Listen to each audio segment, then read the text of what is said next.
I just hit the CPF Full Retirement Sum of 2026 after receiving my annual CPF interest for the year of 2023.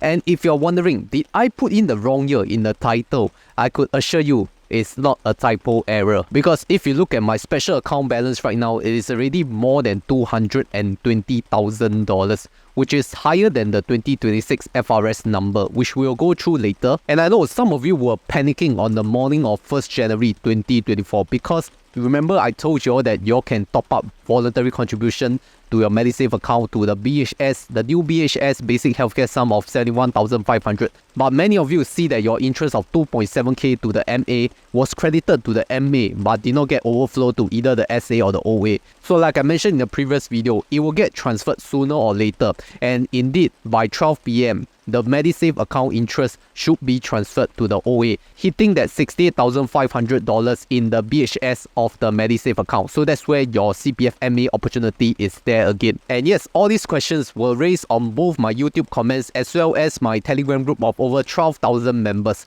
which so many people have questions, and yeah, the community have answered the questions quite well. So I'm proud of that community, and you could join us at over 12,000 members at the Honey Money SG Telegram group if you have further questions on CPF. So yes, we are back at this annual video of my CPF account balances, and every year at the start, I'll go through what is the FRS and the future FRS in fact, because if you look at the 2024 FRS, the 2024 FRS number is only $205,800, and then for 2025 FRS is at $213,000, whereas for 2026 the FRS will be at $220,400, which my special account balance have already hit over that. Then the final FRS that is official in 2027 will be $228,200. So right now, for my age of 32, going to be 33 in 2024, I've really exceeded my own FRS 2024 number to year 2026. And in fact, both the full retirement sum and the basic retirement sum figures have been out since many years ago. So they have only updated till 2027, which is official. Beyond 2027, we have to wait for a further official release. So let's backtrack a little on this YouTube channel. On the year of 2022 January, I've already hit the full retirement sum at age 30.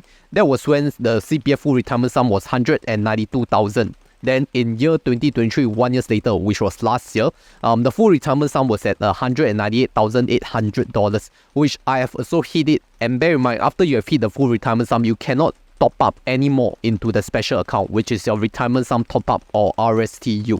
So you see, your mandatory contributions plus the annual interest itself will cover it, and on top of it, exceed the level. Then come this year in 2024, even though I did not do any retirement sum top up, my mandatory contributions plus the annual interest of the special account have already covered the new FRS number of 2024. In fact, even hit beyond 2025 and 2026. So you see how powerful is this compounding effect. And this is my third year of updating my CPF numbers. But you know what is quite sad or not? After 3 years of consistently spreading the CPF message and compounding my CPF, I still haven't got any sponsorship or collaboration with the CPF board. So yeah, regardless, I'm still continuing going to spread all this CPF news and updates to benefit my audiences. So before I get the CPF board to sponsor me, at least I have another sponsor which you all should check out the deal right now.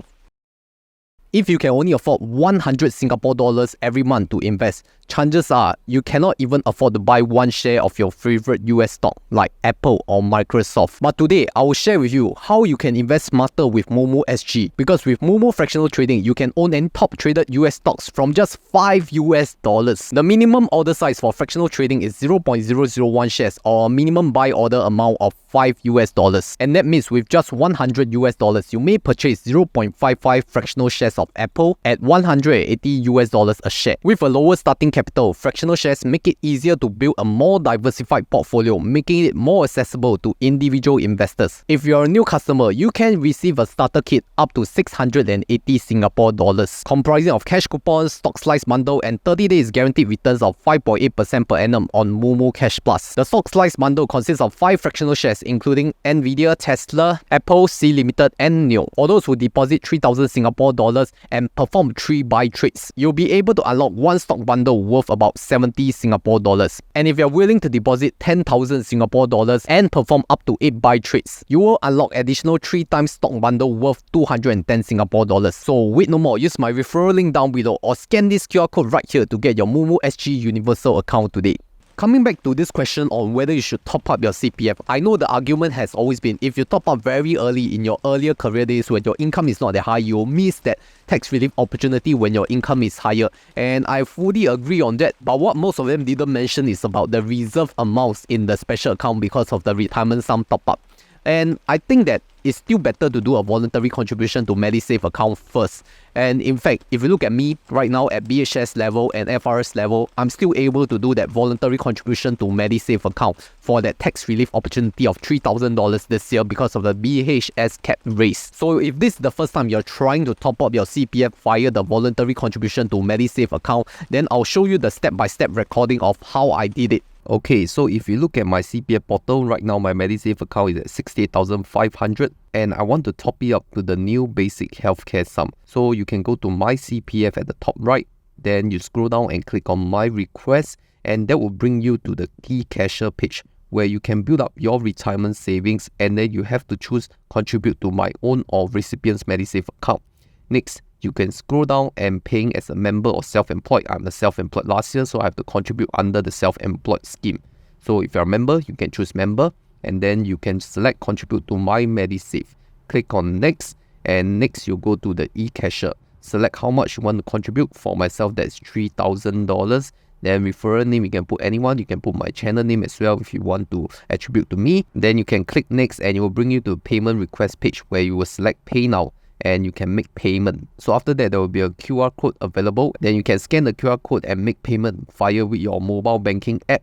And yeah, once you have top up the $3,000, it will be reflected instantly. And you can see right now my Medisave account is at $71,500 with my latest top up being $3,000 in total.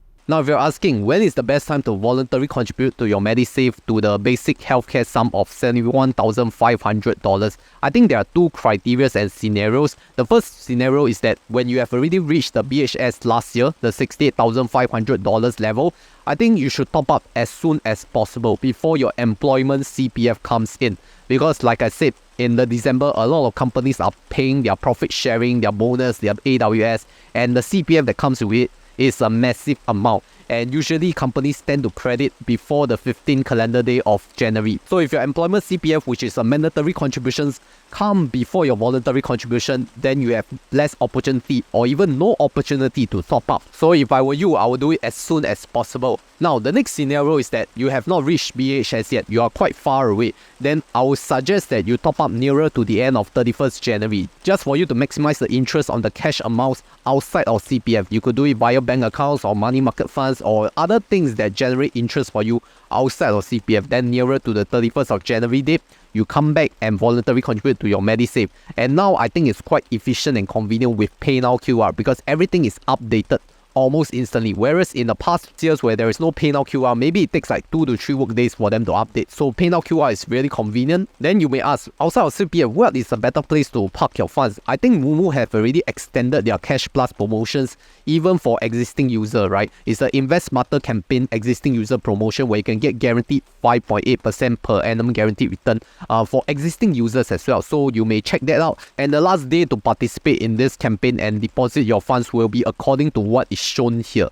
And whenever I do CPF videos, I'm sure there will be positive and negative comments because the non-CPF believers will come and tell you why you want to top up CPF, right? You're locking in your money and you don't know when you can withdraw them. You don't know the policy changes. Okay, I've been doing CPF content for 3 years now and I know what kind of comments are going to come. So I'm going to put it very upfront here. I'm not trying to convert non-believers to become believers. I don't think there is a good way to convert the belief of these people if they already have a stigma of the CPF, of not trusting the CPF board. So you're already not my target audience if you're a non-believer and you hate CPF. I'm trying to encourage those people who are on the fence. like if you don't know whether this is the right move for you. Because I have been consistent with my CPF practices and knowledge since 2016 when I was 25, before I even started YouTube in 2021. And I can assure you, from the time I started my YouTube channel in 2021, this has been my message of supporting the CPF scheme. So for those of you who are really hesitant on whether you should top up your CPF,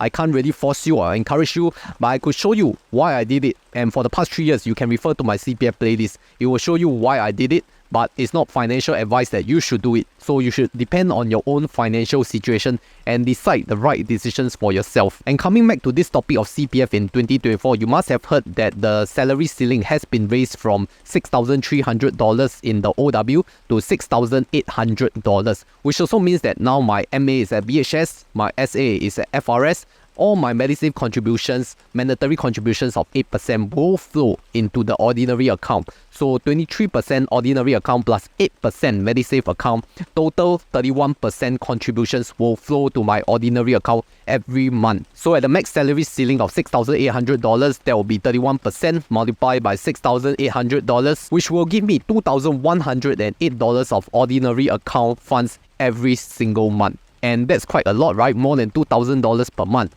Enough to pay for more than my mortgage. So once again, what works for me may not work for you, so depending on your own personal finance situation. But what I did, I can assure that I have not flip-flopped on any of my CPF actions yet. And for those non-believers of CPF, I'm very sure one day you will jump over the fence, because it comes with either age or more income or increased work experience, because one day you will realize that topping up CPF, at least for the tax relief, is a good move to use. So here's to a good start of the year in 2024. Look forward to more CPF content. And if you were to ask what is my CPF strategy going forward this year in 2024, then I can refer you to a previous video right here.